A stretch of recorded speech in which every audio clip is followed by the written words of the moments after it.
3:30 बज गए और हम यहाँ से लेह से निकल के कारो होते हुए पेंगोंग लेक के लिए जा रहे हैं। आज रात को हम रास्ते में रुकेंगे एक आर्मी यूनिट के साथ और कल सुबह पेंगोंग लेक पहुंचेंगे। सुबह लग रहा था कि मौसम आगे थोड़ा बारिश का दिख रहा है, लेकिन अभी फिलहाल सब बहुत साफ सुथरा हो गया है। कोई बारिश के आसार नजर नहीं आ रहे हैं। ये देखिए मौसम कितना साफ, बादल इतने करीब लग रहे हैं।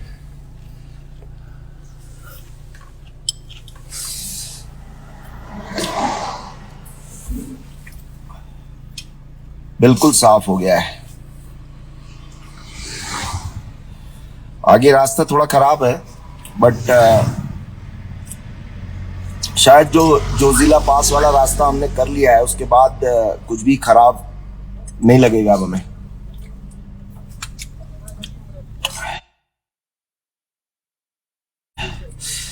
थोड़ी हवा का दबाव कम है यहाँ पे, उसकी वजह से लोगों को दिक्कत परेशानी आई, लेकिन आज 24 घंटे बाद थोड़ा राहत है।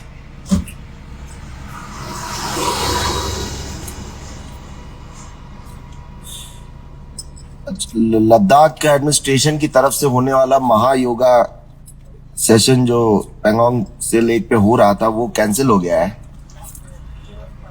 तो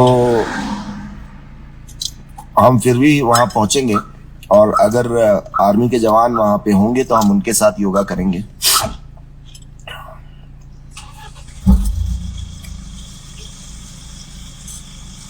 हमारे शायद हम अभी रास्ते में ब्रेक लेकर के हल्का फुल्का लंच कर रहे हैं और यहाँ पे हमें नेटवर्क मिला तो हमने सोचा कि लाइव होकर के अपनी पोजीशन से आप लोगों को रूबरू करा दे, क्योंकि बाद में शायद नेटवर्क ना मिले। ऐसा लोग बताते हैं कि ऊपर नेटवर्क काफी कम है और इतना तो बिल्कुल नहीं है कि लाइव किया जा सके या वीडियो वगैरह अपलोड किया जा सके। बात हो जाए उतना ही काफी है। तो इसलिए शायद ये अभी अगले 2 दिन के लिए आखिरी लाइव हो हमारा।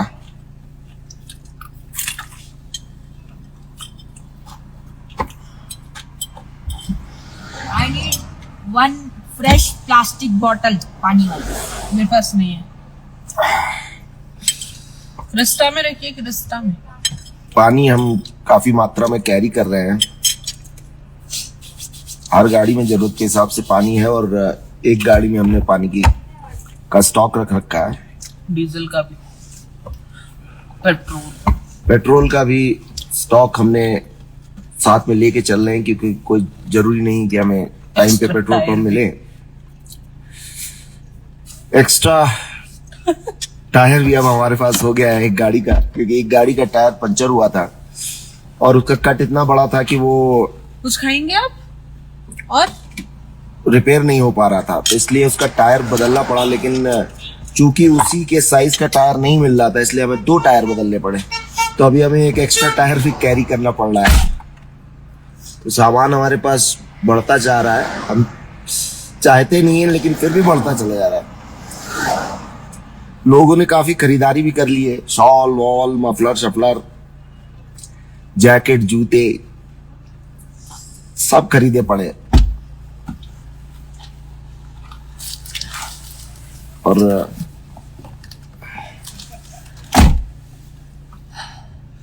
वैसे काफी सामान भी काफी अच्छा था, काफी किफायती था। दिल्ली में तो काफी महंगे मिलती है सब चीजें।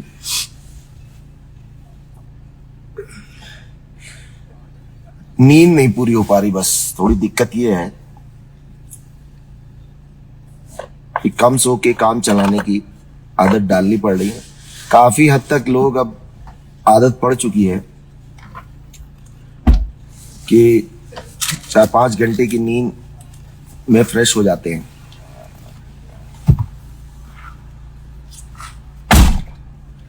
शुरू में लोगों को दिक्कत हुई, लेकिन अब सब फौजी बन गए।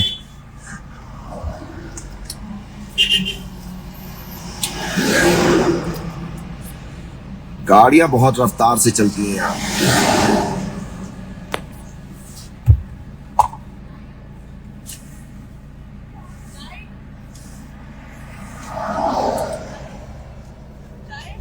ये चेक पोस्ट है, यहाँ पे आगे बढ़ने के लिए पेंगोंग लेक की तरफ जाने के लिए यहाँ पे एक इनर लाइन परमिट पहले बनवाना पड़ता था। अभी उन्होंने उसका कुछ नाम चेंज कर दिया है और उसकी कॉस्ट तकरीबन 450 रुपए पर हेड है, यानी एक आदमी के लिए 450 रुपए। तो हम 16 आदमी हैं इस वक्त, 16 लोग हैं, तो हमारा 16 इंटू 450। पर डिस्ट्रिक्ट एडमिनिस्ट्रेशन ने वो हमें माफ कर दिया है और हालांकि ऐसा कोई प्रावधान है नहीं, कानून में उनके नहीं लिखा हुआ, लेकिन उन्होंने फिर भी हमें बिना परमिट के जाना अलाउ कर दिया है, यानी वो 450 इंटू 16 रुपए हमारे नहीं लगे। इसके लिए ले डिस्ट्रिक्ट एडमिनिस्ट्रेशन को धन्यवाद।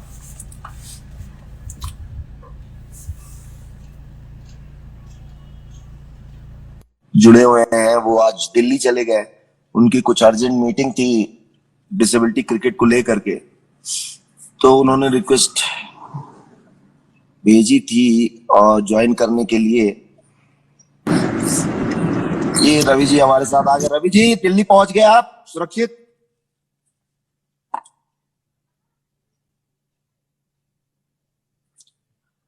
रवि जी, अरे दिल्ली में नेटवर्क नहीं है क्या अब? क्या दिल्ली में नेटवर्क नहीं मिल रहा आपको, कि फोन को आपके बिना नेटवर्क की आदत हो गई है?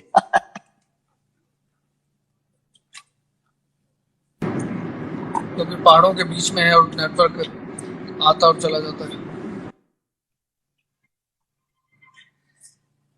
हमारा नेटवर्क आ जा रहा है कि आपका आ जा रहा है?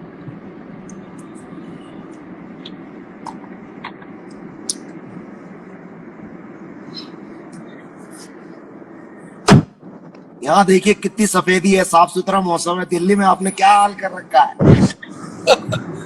दिल्ली के देखो, दिल्ली में तो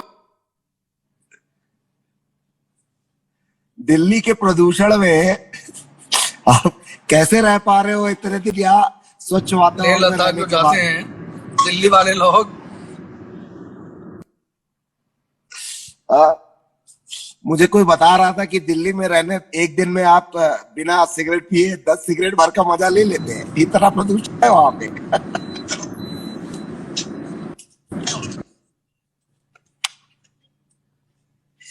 आईडीसीए से कोई हमारे साथ जुड़ा है शायद, सुमित।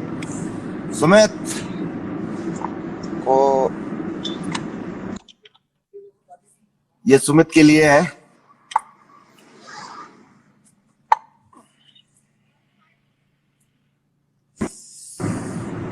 शो टैब से कोई हमारे साथ जुड़ गया है। सुमित ने वापस रिप्लाई किया, इसका मतलब वो समझ गए कि वो उनके लिए ही था। तो है पहाड़ियों के बीच में रवि नेटवर्क जी, का लिमका लिमका पिया जा रहा है।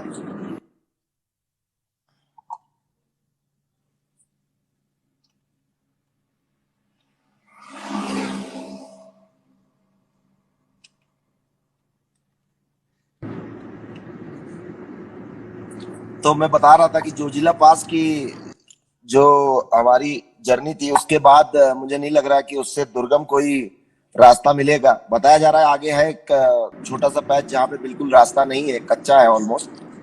बट अगर बारिश नहीं हो रही हो तो फिर वो इतना दिक्कत नहीं करता है। जोजिला में क्या था कि एक तो रास्ता नहीं था, रास्ता टूटा फूटा था, ऊपर से पूरा बादल थे, बादलों ने कवर कर रखा था, हमें कुछ नहीं दिख रहा था। और बारिश भी हो रही थी, यानी कि आपका वाइपर भी चल रहा था लगातार। और ऐसे में कुछ गाड़ियां वापस भी जा रही थी, उनको आगे चलने की हिम्मत ही नहीं हो पाई थी। और तो उस समय में थोड़ा हम लोग को भी झिझक सी महसूस हुई, लेकिन फिर हमने कहा कि अब वापस मुड़ने का तो सवाल ही नहीं उठता, अभी तो बहुत दूर जाना है। जोजिला मतलब श्रीनगर से कारगिल के बीच में। तो वो था, वो वीडियो शेयर करेंगे कहते हैं, आजकल में हम जैसे ही कहते हैं नेटवर्क मिलता है, हमने कुछ बनाया है उस पे, तो वो देख करके आपको भी समझ में आएगा कि किस तरह का रास्ता था और कैसे उसको हमने क्रॉस किया। और छोटा काफी लंबा था, लंबा पैच था, करीब करीब आधे से पौन घंटे हम बिल्कुल बादलों में थे, आगे कुछ नहीं दिखाई पड़ रहा था। गनीमत इतनी थी कि हम पहाड़ के साइड पे थे, खाई की साइड पे नहीं थे। तो एक रूल होता है, किस तरह के रास्ते पे आप हो, कभी आप लोग अगर निकलते हैं तो आपके लिए हम बता दें कि जो खाई की तरफ होता है उसका काम होता है कि सामने से आने वाली गाड़ी को रास्ता दे दे, और जितना, सॉरी, खाई की तरफ नहीं, जो पहाड़ की तरफ होता है, और जितना हो सके पहाड़ की तरफ गाड़ी को दबा दे, जिससे कि खाई की तरफ ज्यादा से ज्यादा रास्ता उनको मिल जाए निकलने के लिए। तो प्रायोरिटी उन गाड़ियों को देनी चाहिए जो खाई की तरफ है, क्योंकि कभी कभी बारिश की वजह से मिट्टी कमजोर हो जाती है और खाई की तरफ वाली गाड़ियों का अगर पहिया हल्का सा भी उस मिट्टी में पड़ गया तो फिसलने का डर रहता है और वो नीचे की तरफ गिर सकती है। इसलिए जो गाड़ियां पहाड़ की तरफ है उनकी जिम्मेदारी बनती है कि वो अपनी गाड़ी को जितना हो सके पहाड़ के करीब दबा दे, जिससे कि खाई की तरफ वाली गाड़ियों को, आने वाली गाड़ियों को ज्यादा से ज्यादा रास्ता मिल सके। तो ये अनरिटन रूल्स हैं जो कि पहाड़ों पे गाड़ी चलाने के लिए आपको पता होने चाहिए। इसके सिवा एक और जो रूल होता है कि कहीं पे भी जहां केवल 2 गाड़ियां निकल सकती हैं, या फिर नॉर्मली भी जो गाड़ी चढ़ रही है उसको राइट टू वे होता है। ठीक है, ये ट्रैफिक के रूल्स पे भी है। तो क्योंकि जो गाड़ी चढ़ रही है वो फुल पावर पे आ रही है, जो ऊपर से गाड़ी आ रही है उसको रुकना चाहिए, और जो चढ़ रही है उसको राइट टू वे मतलब रास्ता देना चाहिए, क्योंकि वो वापस नहीं जा सकती जो गाड़ी चढ़ रही है। और तो जो गाड़ी वो नीचे आ रही है वो रुक जाएगा तो अच्छा होगा। ऐसे कई छोटे छोटे रूल्स हैं जो आप फॉलो करेंगे पहाड़ों पे, तो आप पहाड़ों की ड्राइविंग सेफ रहेगी।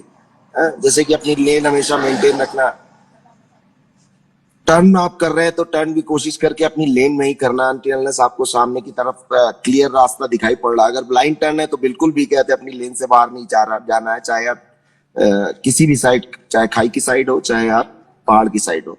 और पहाड़ की साइड हो तो आपको जितना हो सके अंदर की तरफ रहना ही रहना है। तो ये कुछ रूल्स हैं जो अगर हमको पता हो तो हमारी पहाड़ों की ड्राइविंग काफी सेफ हो जाती है। और बाकी तो है ही है, कहते हो टर्न पे कभी ओवरटेक नहीं करना चाहिए आपको, जो है सामने हमेशा, इवन अगर लंबा स्ट्रेच है तो सामने से कोई गाड़ी नहीं आ रही है तभी ओवरटेक करना चाहिए। जल्दबाजी नहीं करना चाहिए। पहाड़ों पे आप कुछ भी करके बहुत ज्यादा टाइम नहीं बचा सकते कि आप बहुत भागे, आप घूम फिर करके 10-5 मिनट से ऊपर नहीं होगा आपका। तो इसलिए जल्दबाजी पहाड़ों पे कभी नहीं करनी चाहिए, सेफ चलना चाहिए, जितना हो सके उतना सेफ रहे। खैर, अब हमारा निकलने का टाइम हो रहा है, लंच हो चुका है, सब लोग गाड़ियों में बैठ चुके हैं, और इसके बाद शायद हमारे पास नेटवर्क नहीं रहे। अगर पेंगोंग लेक से हमें नेटवर्क मिला तो हम डेफिनेटली कोशिश करेंगे कि हम आप लोगों से जुड़े और आपको लाइव अपडेट दें कल योगा डे का।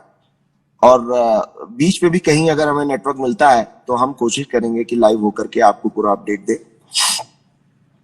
अभी हम लोग का निकलने का समय हो गया, तो इसलिए हमें ये लाइव वीडियो बंद करना पड़ेगा। थैंक यू सो मच जुड़ने के लिए, और इसी के साथ शब्बा खैर, good bye, see you again tomorrow.